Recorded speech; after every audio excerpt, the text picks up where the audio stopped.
TAQA Morocco, en consortium avec Nareva et le fonds Mohamed VI pour l'investissement, a conclu des accords de développement avec le gouvernement marocain et l'Office national de l'électricité et de l'eau potable.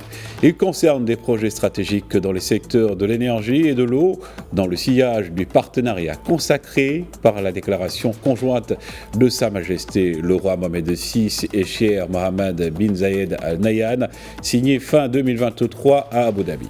Pour en savoir plus, mesdames et messieurs, nous retrouvons notre invité du Grand Journal, Abdelatif Komat, professeur universitaire à Casablanca. Bonjour à vous, professeur. Bonjour et merci pour l'invitation.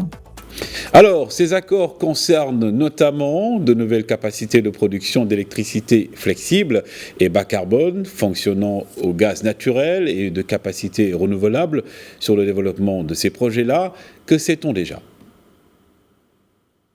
Alors, ce qu'on sait, c'est que ces projets s'intègrent parfaitement dans une stratégie qui est tracée par le Maroc sur instruction et orientation de Sa Majesté, c'est d'aller vers une optimisation au niveau de notre mix énergétique et d'aller au maximum possible vers l'énergie propre.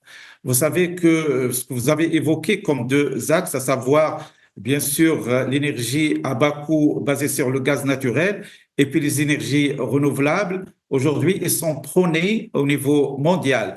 Tout d'abord parce qu'il y a une tendance à la baisse du coût, et d'ailleurs il y a une étude qui est préparée par l'OCDE qui compare les coûts des différentes sources d'énergie, et il s'avère que justement les énergies renouvelables et le gaz naturel aujourd'hui ont un coût plus bas, et ils auront dans l'avenir des coûts encore plus bas. La deuxième chose, c'est bien sûr, ils s'inscrivent parfaitement dans un souci universel qui est la protection de l'environnement, qui est de faire face aux aléas climatiques. Et là également, c'est une stratégie qui est prônée, qui est orientée par le Maroc depuis le règne de Sa Majesté. En fait, dès le départ, il a donné en fait sa vision par rapport à un projet sociétal, bien sûr, dans lequel il y a la dimension sociale, la dimension humaine, mais il y a également le volet développement durable et protection de l'environnement. Et ces projets-là s'inscrivent parfaitement dans ces stratégies. Et justement, dans ce contexte stratégique marqué par l'urgence d'exécution des feuilles de route hydriques et énergétiques, ce partenariat sera réalisé dans des délais accélérés avec un montant d'investissement de près de 130 milliards de dirhams à l'horizon 2030. Ce délai est-il envisagé notamment avec l'organisation du mondial de football et des besoins que cet événement va engendrer ? Alors, bien évidemment, vous savez que nous avons aujourd'hui un cap qui est 2030. Bien sûr, le Maroc va co-organiser la Coupe du Monde. Il y aura des besoins, bien sûr, croissants, parce qu'il va y avoir beaucoup de visiteurs, et puis on doit donner une bonne image de notre pays. Et en fait, tout d'abord, il y a le besoin matériel de l'énergie, de l'eau, etc. Mais il y a également la tendance d'aller vers une économie verte, vers un souci de croissance verte. Et donc, tout cela va sur un plan matériel, sur un plan économique, mais également sur un plan sociétal et sur un plan d'image.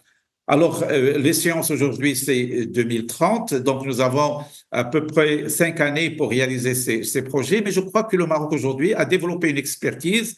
Vous savez qu'on a vécu des expériences dans le domaine de l'énergie propre à travers la station Nour pour l'énergie solaire. On a des expériences réussies dans le domaine des dessalements. On a la question de l'autoroute de l'eau qui a vu le jour il y a plus d'une année et demie. Et donc, nous avons une expertise qui va nous permettre de capitaliser sur nos projets déjà réalisés et d'avancer, d'autant plus que cela va se faire dans le cadre d'un partenariat international. Ces projets visent donc aussi au renforcement de la sécurité hydrique marocaine, avec une capacité additionnelle de dessalement ciblant de 900 millions de mètres cubes d'eau dessalée, ainsi que 800 millions de mètres cubes de transport d'eau. À travers le projet d'autoroute de l'eau dont vous venez de parler, pouvez-vous également nous en dire plus sur ce projet en particulier ? Alors, le projet de l'autoroute de l'eau est un projet de très grande sensibilité et de très grande stratégie. Vous savez que déjà, on a une expérience réussie il y a 1 an et demi, et sur instruction royale, l'autoroute de l'eau qui a permis en fait de desservir la région de Casablanca-Rabat via la région de Sebourg à travers cette autoroute qui était salutaire à l'époque. Et l'expérience, aujourd'hui, il va falloir l'élargir à d'autres régions. Et cela, je voudrais insister sur les orientations royales, notamment aujourd'hui, la stratégie du Maroc en matière de construction de nouveaux barrages, c'est de les construire dans les régions les plus desservies eau pluviale, notamment les régions du Nord, et puis de permettre des autoroutes pour alimenter les régions les moins desservies. Alors, ça, c'est une stratégie qui a été déjà amorcée, mais qui va se développer dans l'avenir tout au long du littoral de notre pays et notamment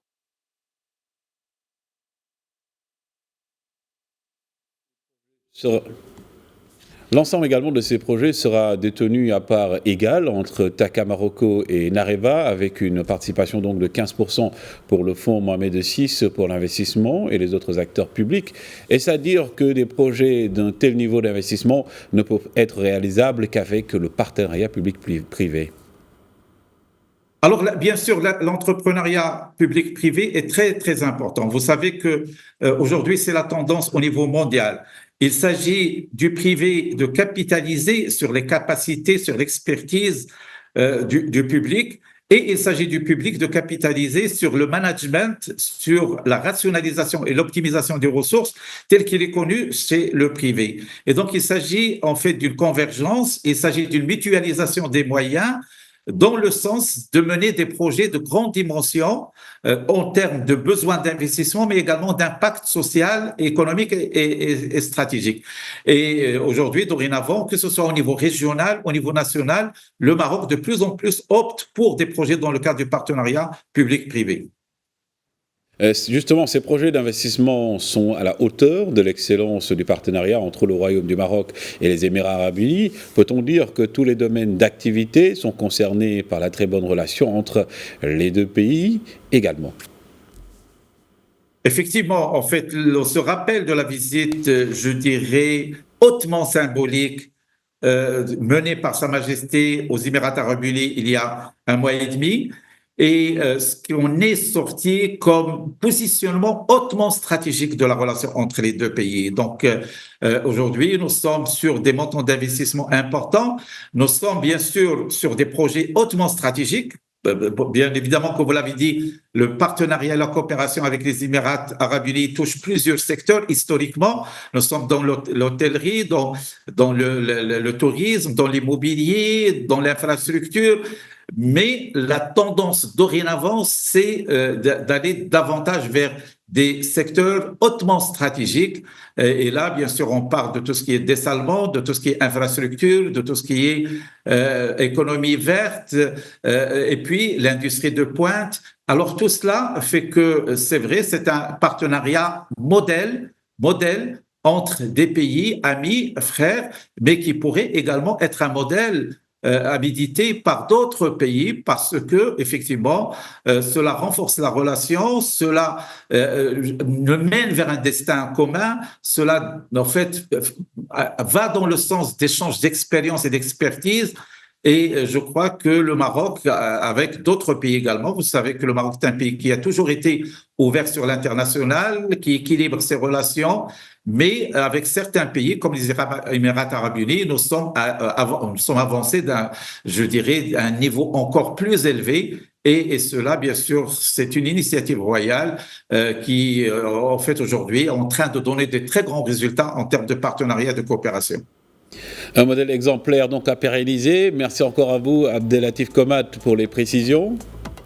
Je rappelle donc que vous êtes aussi professeur universitaire à Casablanca. Merci à vous.